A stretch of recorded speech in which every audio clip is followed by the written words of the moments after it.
listening to the Money Monopolizers podcast, helping you take control of your financial destiny. It's about time that we invest more in our financial literacy and work towards building generational wealth.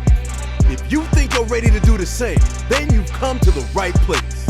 Alex, Marlon, y'all ready? Let's get this bread. What's good, everybody? It's Alex Comunio here, and we're back with episode 59 of the Money Monopolizers podcast. And I'm here with my co-host, Marlon Walls. Marlon, how you doing today? Thought you forgot who you were here with, but nah, I'm doing pretty good, bro. Like, I ain't got too much going on right now. Besides, I think I mentioned last week that we closed on a mobile home already. We're gonna have that rented out very soon. I went over there a couple of days ago, took some pictures. So I'm gonna get those posted up on like Craigslist, Facebook Marketplace, just so we can get it listed out there and see if we can get a renter in pretty soon. Other than that, I've been doing a lot of direct mail marketing, like trying to get more leads for like both of our real estate companies here in Houston as well as in San Antonio. That's going pretty good. I'm just trying to do as much as I can in order to get us as many leads as possible, because it's like this market, I've never seen it this hot in my life. Like, everything that you offer on is offered 10,000 over asking, and that's what goes for both my personal house I'm looking for and for general real estate deals. So it's a crazy market right now. That's why deals are few and far between. And other than that, I guess the other thing we got going on is the shirt sales that we got on the website. So I mentioned that last week for the first time. We have a deal going on right now where you can get 20% off if you purchase within the next, I guess when this airs, it'll be like 72 hours, because the sale ends on Sunday, where you can get 20% off your purchase. So definitely go check those out as well if you're all listening. But other than that, how you been, bro? Why you say hottest market of your life like you've been in real estate for 10 years? Bro, I've been through the grind, bro. It's been rough. I remember back in 2008, man, where you could just like eeny, meeny, miny, mo and get you a good deal. I remember those days. You was 12. When I was 12, bro, I've been in it. Yeah, those was the days, man. But yeah, that's it's definitely hot. But you know, deals are still happening. The people that's making deals happen are the people that's hustling the hardest, and that's just a fact of the matter right now. If you can't find a deal, hey, gotta work harder. That's just where we at. That's what real estate is really. It operates in cycles. So right now we in a very seller oriented market. So it's hard to find good deals. They're at a good enough price. So, but other than that, man, I got this flip out here in San Antonio wrapping up. I mean, I've been saying that for the last 2-3 weeks. So nothing beats that mobile home though. But yeah, that's wrapping up. Hopefully soon. I don't know when. Hopefully soon that'll be done, and then just actually should be closing on another one here soon in a few days. From actually the seller of that property. Well, okay, so the first there was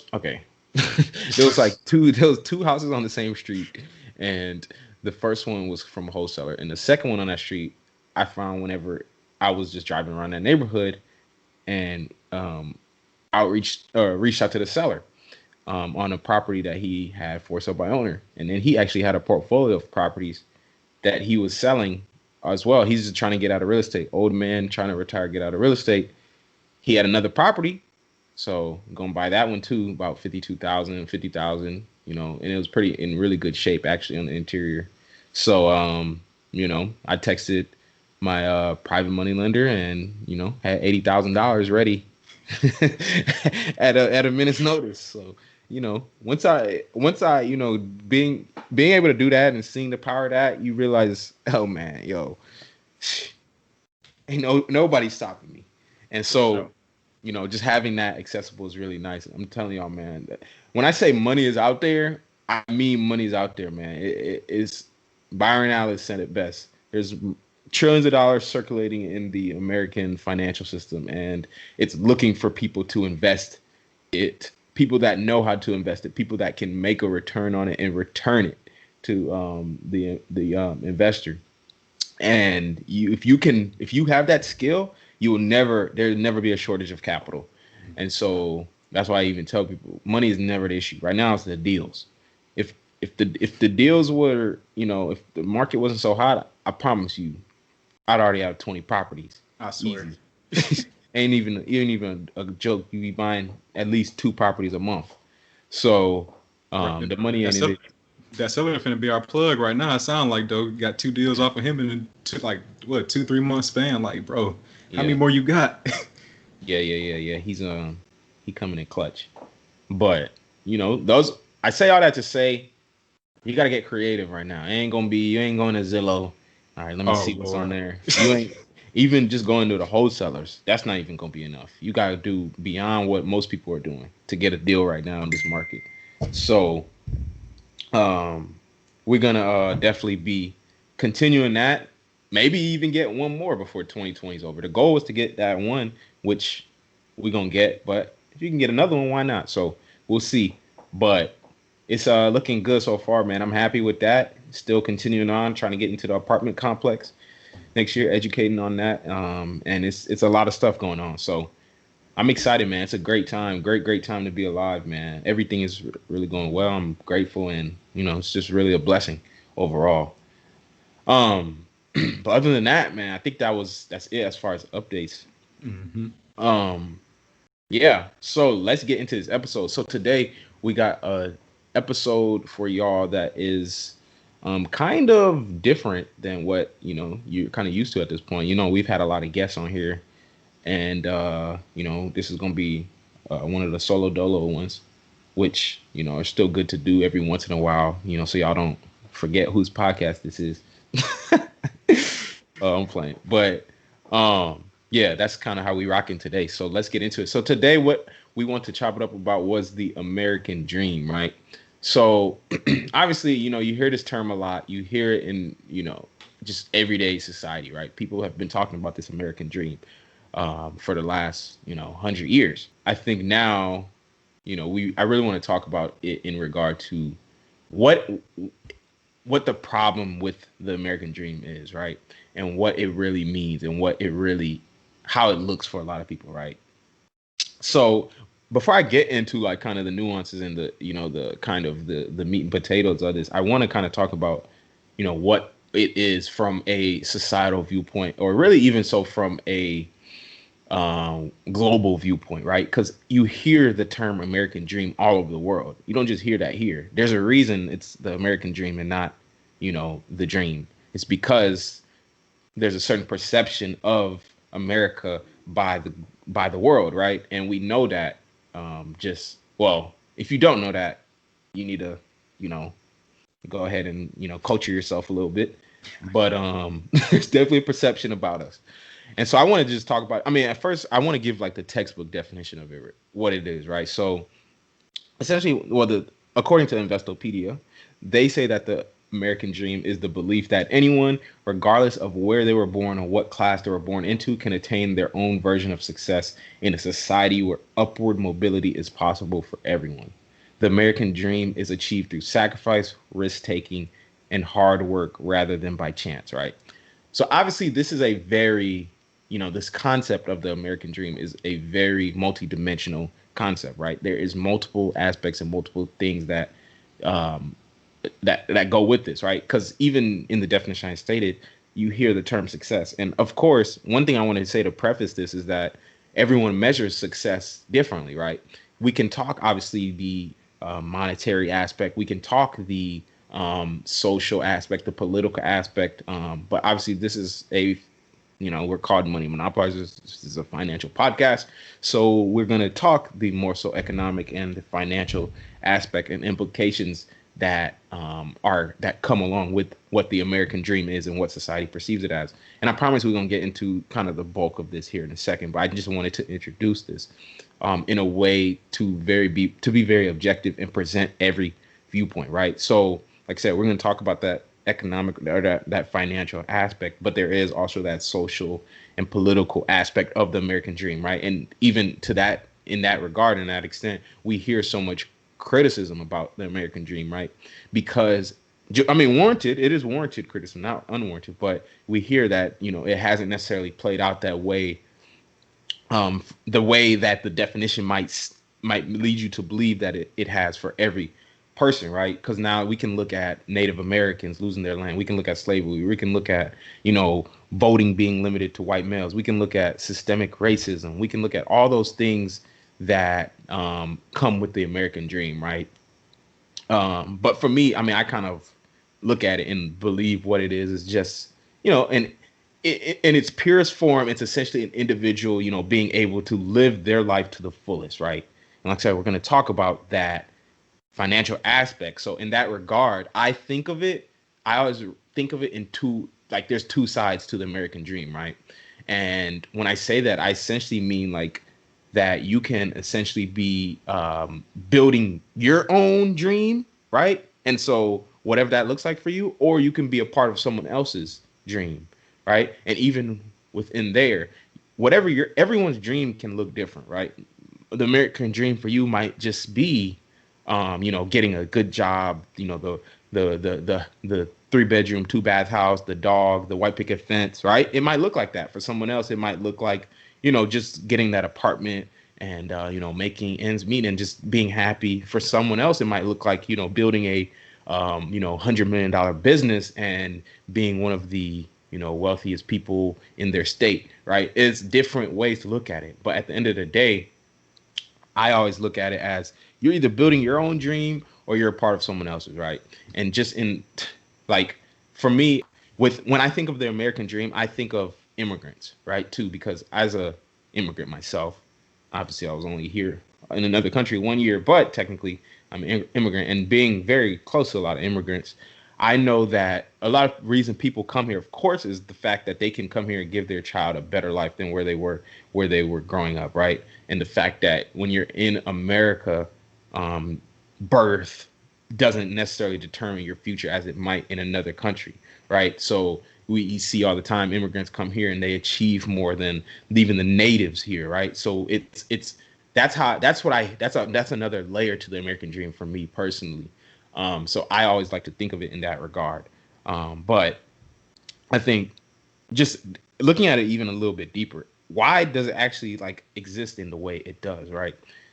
There's, like I said, so many criticisms of it, but at the end of the day, it's pretty much attributed to obviously capitalism and, that whole, no government intervention or, laissez-faire, aka laissez-faire, to a certain extent, right? Because obviously the government is involved in, society, obviously with, government subsidies and the roads and the education system. We're not in a totally capitalistic society, but, there's so many things that allow America to, or allow people to be in America and kind of, build their life to how they want it to, because they're, even from the fact that, there is a certain level of, promotion of the, the information that flows through society. There's so much information that flows through in America that is so beneficial, and it can help you. We talk about all the time, information is free, and you can literally use it to, build your life, to live the life you really want to. So that's kind of how I look at what the American dream is. I think it's, it's different for everyone, but that was a very objective, presentation of it, because I wanted to really look at it from all aspects, even the criticism that people might have of it. Marlon, your thoughts on it and why you think, or what you think it looks like. Right. No, I really like the perspective you gave, because I know it's textbook, but at the same time, you did provide perspectives that I really didn't consider before, like the immigrants, for instance, like especially considering your family were immigrants themselves, like people from all over the world, not just in this country, all see the American, well, I guess the USA in general as somebody a place where you can achieve a quote unquote American dream. Because like, I think the main thing is that you have the freedom in order to do whatever you want in this country. Like if you want to create a business, you have the total freedom to do that. If you want to go to school, get a full-time job, you have the freedom to do so. If you want to be a bum on the street, you got the freedom to do that too. And I think that's really that shows that there's different levels of success, and there's different versions of the American dream for different classes of society, honestly. And I guess from my perspective, the way I was thinking about it is that, like, since there's like 1% of the world that is 1% of the country or the world, whatever, that has like the mass amounts of wealth, those are the millionaires and billionaires, and then the other 99% are poor middle class. I was thinking of it in terms of what is like the gold standard of the American dream. Like, what do people, if you think an American dream, what's the average person going to think of that looks like? And what I was thinking is that kind of looks like I guess it's almost synonymous with like a consumption mindset, because people idolize, or they like look up to people who are able to afford the things that they want in life. So whether that be a nice car, whether that be nice clothes, a big house, like that's what people will identify as like successful. And I mean, that's not everybody. It's not, you can never like say anybody, or no, you can never say everybody for any one particular thing. Like everybody doesn't see a big house, nice car as their idea of the American dream. But I think just in general, that's what people will consider as such. But I think that, so in order to get to that point, like I want to at least show why I say this is like a consumption mentality, because I think it stems back to before you even graduate from whether it's high school or college. One thing I was thinking about, especially like in our case, like being recent graduates, the path that we had to take was, I guess it's almost like we were on a path to get into the American dream. So I thought we would be like a good example of why it looks like a consumption mentality, or like what leads to a consumption mentality. So when you are when you're in high school, you usually get like your first car. Like I say, like the standard middle class, you get a car. And you can you drive that all throughout the rest of high school. You drive it through college, and you're pretty much in a work hard mentality. You're like working hard, trying to go through school, trying to obtain either a higher education degree, whether it's just undergraduate or graduate degree. After you obtain that, then you feel like you deserve something after the fact. So once you graduate, you're like, okay, I deserve to obtain the benefits of the labor that I just put in. So now what I want to do, I want to go buy a car. I want to replace the car that I was just driving for the past 5-7 years, whatever it may have been. And so that's like the first expense that you accrue. Well, on top of that, you also probably accrue some type of student loan debt, because I researched and saw that like the average student loan debt, if you graduate from a four-year university, was about $37,000. So rounded up, that's like $40,000 you have in student loan debt. So that's two forms of debt you have. You have the student loans and you have the nice car. Most people buy like a pretty nice brand new. So right now it'd be like a 2020 or 2021 Lexus or something like that, because they like, bro, I got this higher income now, so now I can afford nice things finally. So I've been getting the fruits of my labor. So now you have those two. Problem is that now you have this nice car, but you still are living either with your parents or at this apartment complex that is equal to your car payment. So you're like, okay, now I need to upgrade my housing in order to match what my car looks like. So now you go look for that 3,000, 4,000 square foot house, and that's going to be something that is going to be a tremendous amount of monetary, like a tremendous amount of money that you have to pay per month. So that's another form of debt that is, I would consider, like in this case, bad debt, because you're going to, it's going to be something that's taken away from your main stream of income. You got one stream of income right now, which is your job, and you've already got three different forms of liabilities that are working against you. And then at this point, you need furniture, and if you have a spouse, you probably are going to start a family very soon. All of these things are just adding up to that against your one stream of income that you have. And so at that point, you have done all the consumption that you possibly can that your income can support. And while people call this the American dream, like this is where you look rich, but in the same time, you're really in like a trap, which is why I call it the debt trap. Because you have bought so much stuff or financed so many things that you have no leftover reserves in order to build actual wealth. You just have material things. And if you can't build wealth, you're pretty much going to be working until you die, because as soon as your income stops, all of these expenses are going to just compile on top of you, and you probably have to default on most of those loans. And so I think that's the main thing about the American dream, like as far as like my perspective on it. I think we need to reverse engineer like how we want to go about approaching it, because right now that's more of a consumption mentality, and that's where we need to start moving away from, because that is ultimately getting us into a trap where we can't get out of. Especially, I think this year has really highlighted that more than anything, because in 2020, when the pandemic hit, people were getting laid off from their jobs, and if you were in this quote unquote American dream, you saw real quick how fast that all these expenses added up, and then how you were living above your means, and you had no reserves to pay for your lifestyle that you thought that was like the ideal situation. So that's kind of my perspective on it. I don't know if you want to comment on that before I continue. Yeah, I think that's you took like a more direct approach in regards to how being obviously in America, you can kind of notice those things, right? Seeing you look around, the average person kind of does a lot of those things you mentioned, right? You talk about getting the car as soon as they graduate, getting the biggest house they can afford, being in that consumption mentality, and that is, more so, that American. I don't even think it's like the American scheme, not the American dream.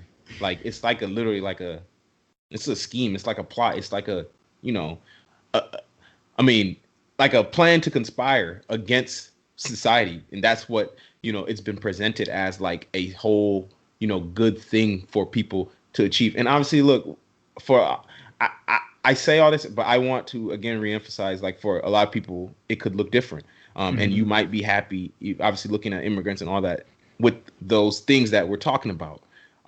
But we want to provide a new perspective on like why this shouldn't be the way people should look at it, right? It's not a dream. It is a scheme.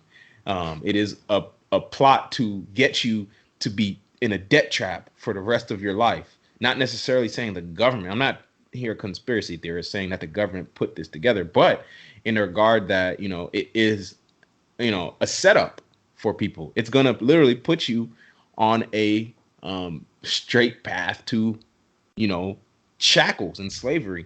Not literal slavery, but like financial slavery. You'll never be able to get out of it. So I think that was a really good perspective in the way you presented that. When I think of that too, I think of like, obviously like capitalism and the system of capitalism, and just in regard to like how, like I mentioned earlier, obviously the reason, we're able to do those things that you kind of mentioned, like go and, go get the car and the house and all those things, is because of the capitalism system, right? And so that free reign and that free market, that free enterprise kind of allows you to be able to build your own dream, or you can be a part of someone else's dream, right? And when I look at it as like when you're going to go and consume the car or that house that you mentioned, you're being a part of someone else's dream, right? Because the person that's selling you that house or selling you that car or producing those items is the person that they built. That's their dream. Now, if your dream is to be in debt and live that life, then look, that's on you. But I think most people, that's not their dream. Most people want to have financial freedom, right? If you're listening to us on episode 59, I think you want financial freedom. So that's the perspective I'm going to provide, and that's what we're going to talk about moving forward, right? So I think, just in that regard, like I said, America is really divided by dreamers and non-dreamers in that way, right? Or schemers and non-schemers. So, or even, think of, like I said, producers and consumers, right? And like, so because it's a scheme, it ends up being, a whole debt trap. And when you operate in as that consumer that I mentioned, right? Because let's think about it too. Like you talk about, you graduate from school. Let's think of everything that you just mentioned, right? So you go to school, right? What are you doing when you go to school? You're taking out debt, and you get a job after you graduate, to pay off that debt, right? And then you go get that car, like you said, just so you can look like everyone else. So you take out more debt, right? You go to work to pay off that debt too. So now you got two debts to pay off. And then you say, oh, wait, I need the house. Oh, so now you got more debt that you got to pay off, right? So, or you're going to take out more debt, and now you're going to have to go back to work to pay off that debt. So now you're paying those three liabilities that you mentioned, right? And it's a trap. You're going to be in there you're going to be in there for the rest of your life, pretty much. You're going to die with that debt because you took it out as a consumer. Not to say that if you've done this, that's going to happen to you, because I would say, like I said, if you're listening to episode 59 of the Money Monopolizers, you're on the right direction of getting out of that debt trap.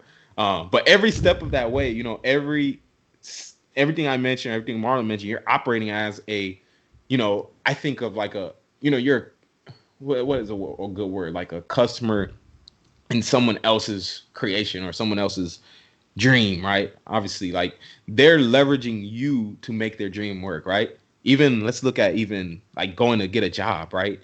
Your employer, the producer, I'm not saying you shouldn't have a job. That's not what I'm saying. Well, at some point you shouldn't. But your employer, they're the ones that are leveraging you to make their dream work, right? And then you go get the car, right?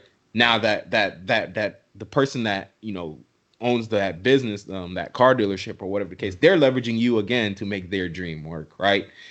We look at the house, the person that built that's selling you the house, whether that's a real estate investor or a development company on a new construction, they're leveraging you again to make their dream work, right? So every step of the way, you're getting cooked every step, because they're gonna be using you to make sure that their stuff ends up, because I think of it like this, and I say this all the time: you have to literally design your life, or you're gonna end up being a part of someone else's, right? You have to design your life the way you want it to look, or you're going to end up a part of just a number or a plan or something replaceable in someone else's system, right? And that's obviously what we look at with the employment system too. So, I mean, that being said, I really think of this, and I want people, and I mention this all the time too, right? You need to really understand two things about the free market and how we look at that, right? So in this society, in this capitalistic society, which is a realistic, whether you want it to be socialist or capitalistic, I'm talking realistic. It is capitalistic realistically. Idealistically, maybe you want it to be socialistic, but realistically, it's capitalistic, right? And in a capitalistic society, you're either a consumer or a producer. Like I said, someone else's dream or yours. So that's point number one that you got to know. Number two, debt is essentially what makes the world go round. So that being said, right, everything I just mentioned, you're going to either be on the consumption side or the production side. The consumers, they're going to use that debt that I just mentioned to, buy things for themselves, which is, liabilities, things they're going to consume. And the producers are going to use the debt to buy things that other people will consume, which is assets, right? Because you look at the real estate investors that sold you that house, they're using debt to buy that house and then sell it to you and then pay it off, and then they profit and move on. The car company, they finance that, the dealership, they get the car with debt, sell it to you, mark it up, pay off the debt, make a profit, move on. Every step there's someone leveraging debt, and even the apartment that you might live in that you're renting, right? And so I say all that to say that free markets and capitalistic markets are they're gonna more so favor the producers, not necessarily the consumers, right? Because we look at the producers, they're the ones, they're gonna be the ones rewarded with the the money and the people working for them, and they're gonna be rewarded with being in control of their time. They're not gonna have to pay as many taxes. Obviously, I mean, there's a list of things we could talk about that producers get to benefit from, while the consumers, they're the ones that they're just gonna, like I said, have to go to take out the debt and have to go to work to pay it off. They're going to get taxed by the government. By the government for the money they just worked for. And honestly, if you do find yourself as a consumer, you got. And that's why I say it's the American scheme, not the American dream, because, that whole thing is a system that you're operating in. Most people are operating in someone else's system, in someone else's dream. And, debt is the easiest way to kind of become a part of that system and become a part of someone else, because you get shackled to that for the rest of your life. And it's something that is going to be very hard to get out of, because you pretty much sign your life away. So, you really got to understand that perspective and that whole thing. So, no, I like that, how you set it up, saying producer versus consumer, because that's really what it boils down to, is that either you're producing for somebody else to consume, or you're consuming what somebody else is producing.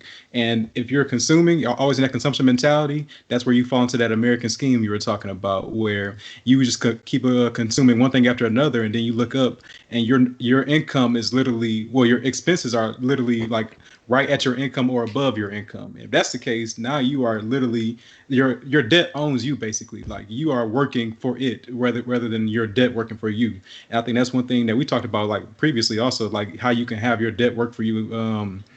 Like, I think that's one thing I wanted to get into, because people need like a proper plan of attack for when they like graduate, especially like when we're talking to early graduates, people who just got out of college in general, or just like got out of high school, college, whatever it may be. They need like a proper plan of attack for how to properly achieve the I guess our version of the American dream, where you are able to maybe like have a outlook for financial freedom as like your ultimate goal. Like if that, I mean, I think we can definitely agree that both of us will say that the proper American dream would be like achieving financial freedom. Like that's where you can really have the freedom to do what you want when you want. Like that in my opinion, I think in yours too would be the definition of success with the American dream. So as far as getting there, I think the main thing people need to do is like adopt that producer mentality.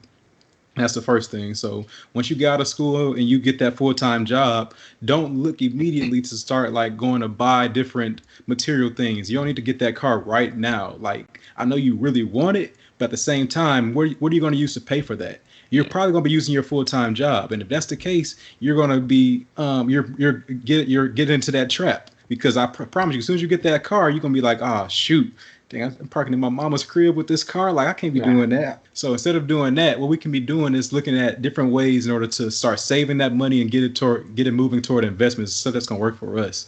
And I think there's like two different ways to go about doing it. There's offensive methods and there's defensive methods. So if you're talking about offensive, you can be looking at different ways to create more streams of income. That's one thing that we're doing constantly right now. And that can be through either building side hustles, like I know for instance, we do like rental cars. We've talked about vending machines. We've brought people on here who've done that before. You need to look for those type of opportunities in order to increase your income. That way you have more money that you can be saving to put towards different investments.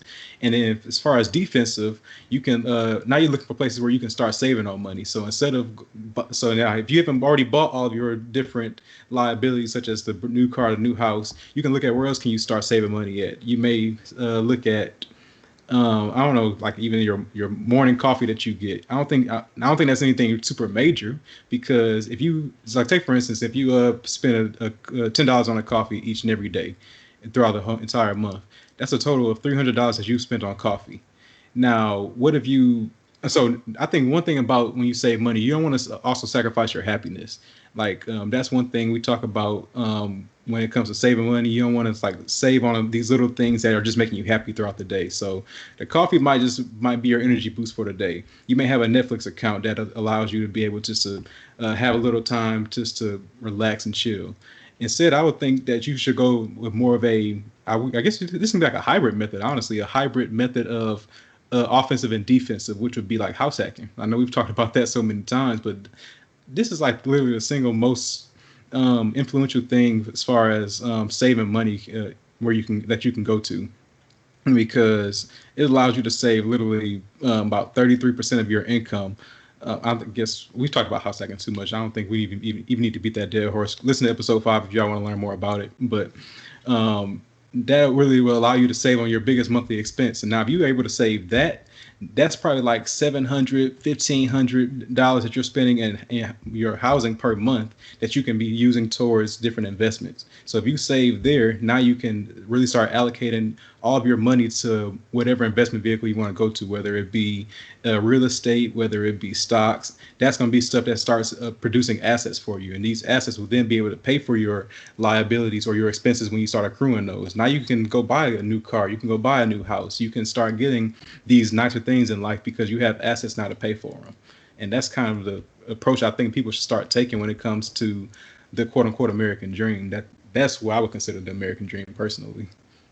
Yeah, I think that's a really interesting perspective too, just thinking from the offensive and the defensive approach too. Now, personally, I'm not going to go paint addresses, but if that's how you rocking, then, you can go make a couple of dollars. I personally like investments where that will be, or things that will be independent of my time, right? So just being able to do anything that's like, a side hustle that will create a stream of income that is, independent of you putting your time in there. But in the beginning, whatever you got to do to kind of get, off the ground is a good thing too. And just thinking too about where you talking about house hacking too. And by the way, if people don't know what that house hacking essentially is if you buy a property, live in one bedroom or one unit, and you rent out the other aspect or the other bedrooms or the other unit, and you allow the rent to cover your mortgage so that you live for free.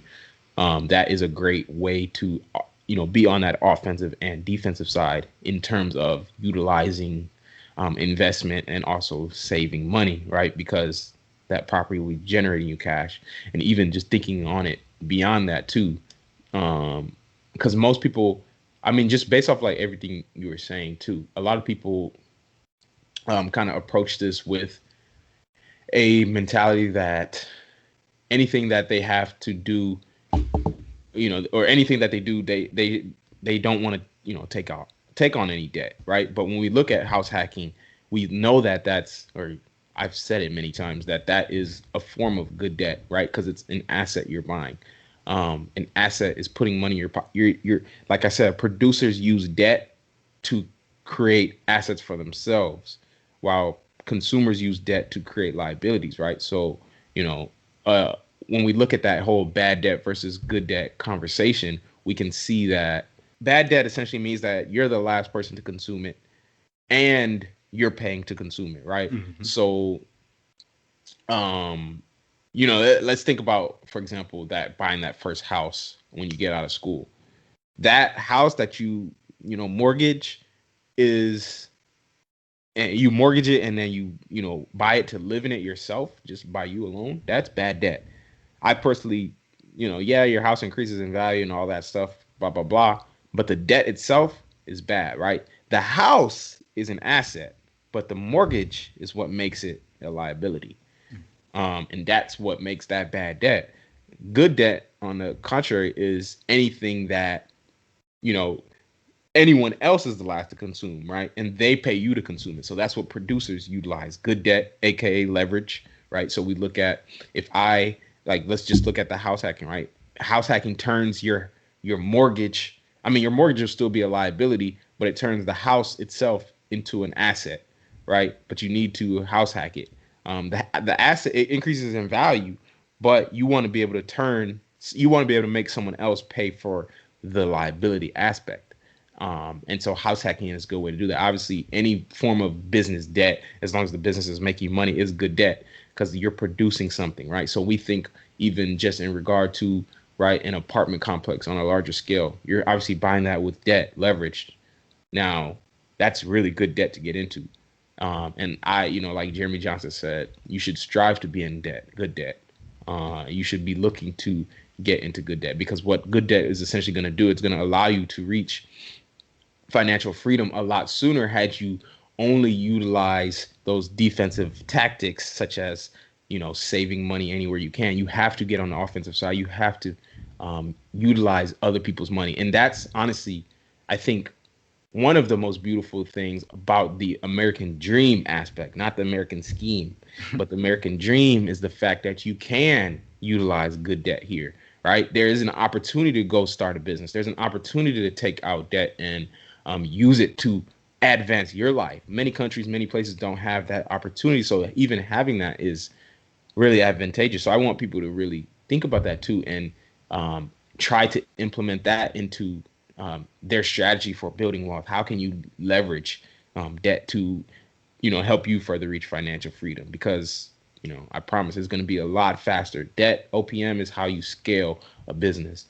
So you really need to understand how that looks and understand what that is and use it. Not saying just go get in any debt, but use it responsibly and know what that looks like to, to leverage it to, achieve financial freedom and achieve what we look at as the true American dream, which is that financial freedom. Right.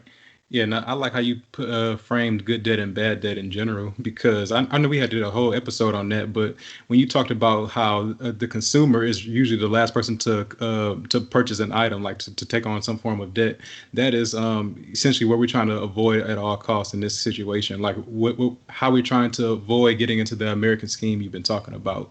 Because I was thinking, like in the example of a car, for instance, you have a manufacturer who sells the car to the dealership. They're selling them at like a wholesale price, because the manufacturer is making this for pennies on the dollar compared to what the actual consumer is going to buy it for. So they sell it at whatever given price it may be. Then the dealership takes it. They were a consumer for a moment, but now they're going to use that debt as an asset. Like they purchased that vehicle, they may have used debt to get it, but they're going to use that. They're going to use that as an asset in order to go sell it to the consumer, which would be us in this case, buying a car. Now they're going to up the price on it, and then if we finance it, they have money going into their pocket. Like they've used that purchase as an asset. And that's kind of what we need to be doing in essence, is trying to create more assets for ourselves by obtaining more good debt. So the house hacking example is a perfect opportunity of that. But ultimately, you just don't want to have any debt that's owning you. Like I said earlier, you don't want to have a situation where you are only being a consumer. So you're only getting stuff that's working against your income. If you don't have any other forms of income, you're going to be in a much worse situation when crisis times come about, such as 2020, such as government shutdown. Those are going to be times or situations where your poor spending habits or your consumption mentality is going to be magnified, and you're going to see how this wasn't really the American dream, how this was really the American scheme. And I think the last thing I wanted to mention is that there's really only one difference between like the middle class and wealthy, and that's the order in which they spend their money, or the order in which they use their money. We've highlighted it all throughout this entire episode, but just to put it like into a concrete example, you would have the middle class who would purchase their they have their income, and they'll use it to obtain all of their forms of debt, like their expenses. And then they may purchase their wants afterwards, after they pay, because they're responsible, so they pay all of their debt first, and then they pay their whatever other things that they want in life. The only difference between the wealthy is that they use their initial income to go purchase those investments and assets that then pay for their expenses and then their wants. That's really all it comes down to, is just being able to have that one extra step that allow you to be able to have your financial and your time freedom in order to do what you want to do and live the American dream that I think, and you probably also think, that we should be living in America, because we all had the opportunity to do whatever whenever we want to in this society. So it's up to us to make sure that we go through the right way and go through with the right order. Yeah, I think that's a good way to think of it too, in that regard of, the different way people handle their money. And I think just to wrap this kind of all up, one thing that I really think people should think about too is just, what at the end of the day, this all ties into what your goal is and what you want out of life, right? If you believe that what you want out of life is just to live a good, normal, decent life, then there's nothing wrong with you being a part of someone else's dream. Now, if you want to live life a certain way, you have to understand that you're going to have to take a contrarian approach and do things differently than how most people do it. You can't be a consumer, of course. You can't operate in the sense of, we think of Robert Kiyosaki's cash flow quadrant, the E, the S, the B, the I, employee, self-employed, business owner, investor. You can't be operating as, necessarily that employee your entire life, because you're a part of someone else's dream. So you have to get on the right side and start creating that, those assets and those things for yourself. That's really the only way to achieve that level of freedom, financial freedom. But this is something that we talk about all the time. This is, like I said, 59 episodes in. This is nothing new. If you've been rocking with us, you already know how we come in. But if you're new, this is definitely the way we look at how life should be lived. Why should we continue to live in a way that's just operating not to our fullest potential, or to what we potentially can even have here in America? The fact like living here in America allows you to achieve those things that you want to achieve, that can make you successful in any way you want, is motivation enough for me to go and do it, because I can do it. So anyways, that's the essence of what this is. At the end of the day, you're either it's either going to be the American dream or the American scheme. You think of it in how you want to be. Do you want to be a part of your own dream, or do you want to be a part of someone else's? So that's kind of how I want to wrap this up, or that's what I'll say to wrap this up. But anyways, any final words before I kind of wrap this up? You good? Nope, you summarize it pretty well. Like you can choose to be a part of somebody else's dream, or you can create your own dream for yourself, and somebody else will be pouring into your life by being a consumer of your products that you have for them. So, yes, sir. Good stuff. Yes, sir. Well, yes, that is it for this episode of the Money Monopolizers podcast. New episodes will be released every Thursday and will be available on Apple Podcasts, Spotify, and YouTube. Just search Money Monopolizers wherever you listen to podcasts. We hope you learned something of value today. And if you did, we'd appreciate it if you rated us 5 stars. We just need a couple more ratings to get to 100 ratings. Before the next episode comes out, I need to see this podcast with 100 ratings on Apple Podcasts. So I need 2 more people to go, show some love. But anyways, yes, you can also find out more info about us on Twitter at The Monopolizers or on Instagram at Money Monopolizers. We post informative content on there that'll keep you engaged, so be sure to check that out and share those posts. But until then, we out of here.